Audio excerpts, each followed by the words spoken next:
I'm going to be doing an article review on an article called Wordsift, a free web-based vocabulary tool designed to help science teachers in integrating interactive literacy activities. This article was written by Diego Roman, Karen Thompson, Lisa Ernst, and Kenji Hakuda.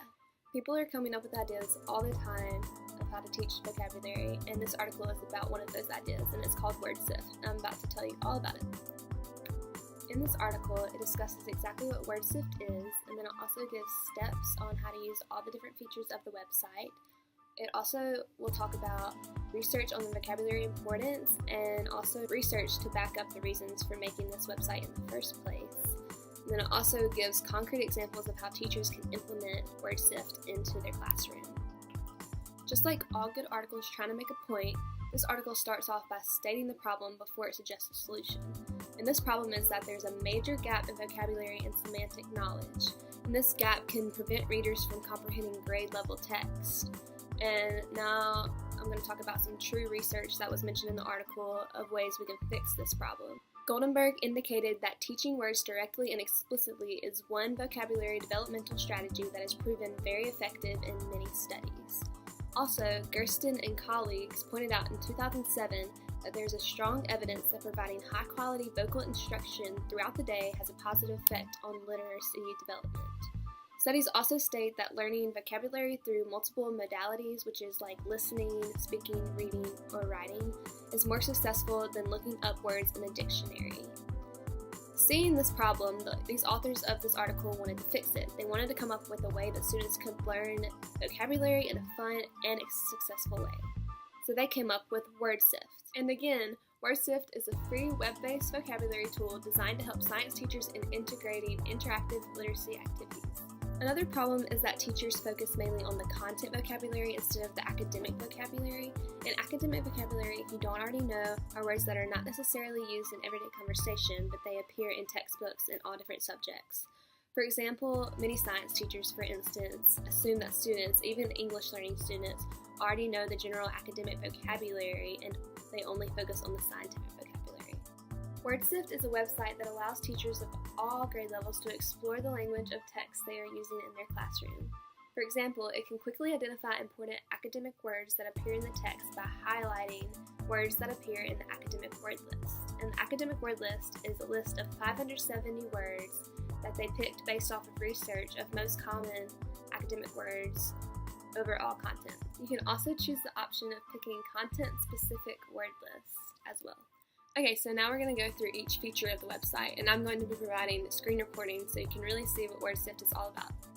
So first you go to wordsift.org, which I already have typed in, and you will see this blank box here, and you can pick any text from any website, PDF, or any other electric document. So I've selected a 5th grade science textbook on chemical changes. I found it online, and all you have to do is highlight the text you want to Wordsift, you copy it, and then you go back to Wordsift, you paste it in here, and you click this green button, Sift.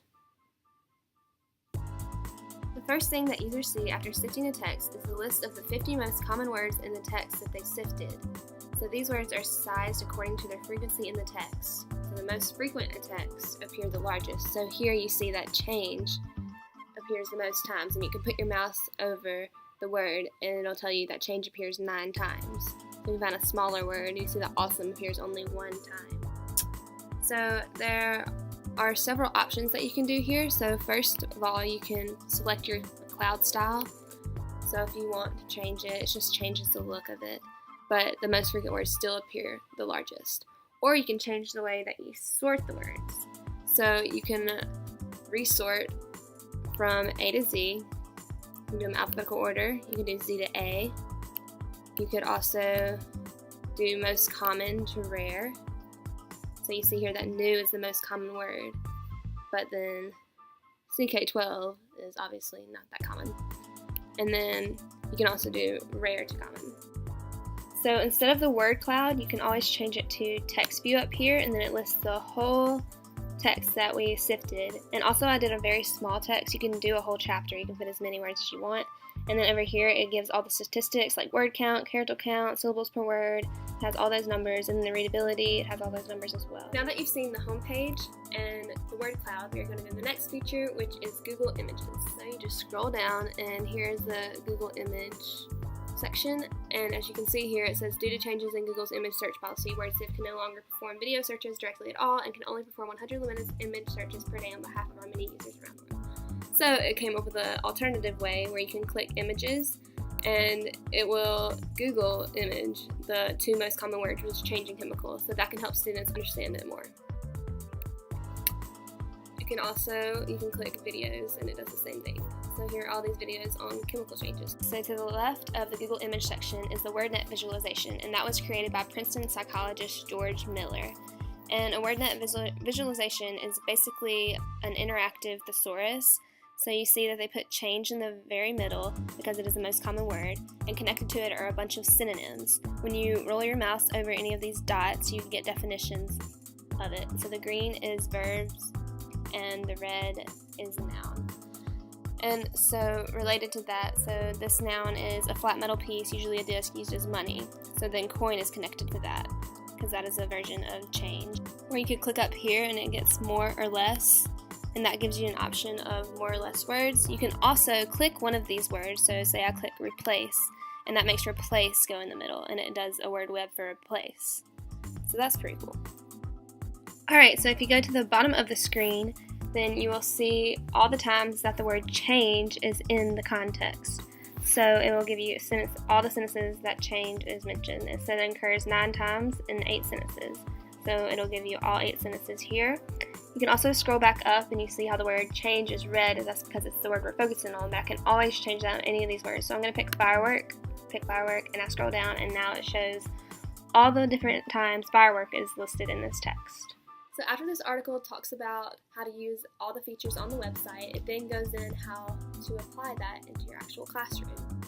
Remember, Wordsift is for all content areas and all grade levels, not just science, even though this article focuses on science. The classroom activity that this article mentions that incorporates Wordsift in the classroom is to ask the students if they know the difference between the Mercalli and the Richter scale, and then they would give the students a newspaper article from April 19, 1906 from the Call Chronicle Examiner with the first-hand account of the San Francisco earthquake that happened in 1906. The teacher would then have the students read the articles and circle the words they did not know. They would then get with a partner and those partners would compile their list together of words that neither of them understood.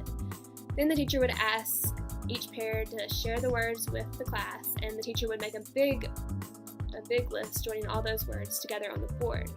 Depending on the availability of computers, the teacher would then introduce Wordsift as either a whole group or in small groups or individually. I know a lot of schools have iPads for each student nowadays, so that would be a good way to introduce it individually where they could look on it on their own screen. The teacher would then ask the students to copy and paste the PDF of the newspaper article and explain all the features of Wordsift, kind of like I did in this video, and how it can help them better understand the text about learning these words. Remember to not only use the scientific content word list, but also the academic word list. After they did that, the teacher could then go back to the list on the board and underline all the words that appeared on the academic word list with the green marker, all the words that appeared on the scientific content word list with the red marker, and all the words that appeared on both lists with the blue marker. The teacher would then discuss the meanings of these words with the students and make sure they understood the meanings of these words. She can even use Wordsift to help her. They could then get in small groups and make sentences with these newly learned words, and this could serve as an informal assessment. The students could then reread the article, and the students should better understand the content of the article after they know the meanings of all these words. This article concludes by reiterating that any teacher, no matter the grade level or content, can use Wordsift. This is a great tool to even differentiate instruction while teaching vocabulary words. Wordsift expands the options for vocabulary development. So if you haven't tried Wordsift, you should.